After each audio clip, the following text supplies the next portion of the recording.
আমি ফেরাউনের সাথে কথাও বলেছি অনেকক্ষণ। বিশ্বাস হয় না? এক পেশে কথা আর কি, এক পেশে কথা হয় না অনেক সময়।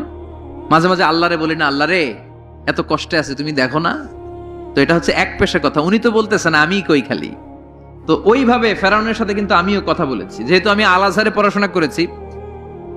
মিশরের রাজধানী কায়রোর ন্যাশনাল মিউজিয়ামের রয়্যাল মমিস চেম্বারে সেকেন্ড ফ্লোরে ওর লাশ রাখা। ওটা দেখতে 200 পাউন্ড লাগে, ইজিপশিয়ান পাউন্ড।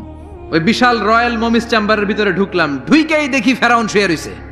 যাই বললাম, হেই ফেরাউন, হোয়াটসঅ্যাপ ম্যান, কেমন আছো তুমি? অনেক জ্বালাইছো আমার নবী মুসারে, তোর এত বড় কলিজা বুকের পাটা হলো কি করে তুই আমার নবী মুসাকে ধমক দিয়েছিস? আজকে ওর কোনো সাহস নাই, ওর কোনো ক্ষমতা নাই, দাম্ভিকতা নাই, ওর দাপট মাটির সাথে গড়িয়ে দিয়েছে কে? কেউ থাকবে না। এমনকি কুখ্যাত সন্ত্রাসী ফেরাউনও নিজেকে আল্লাহ বলে নাই, ও নাম দিয়েছিল যে আমি তোকে বড় খোদা।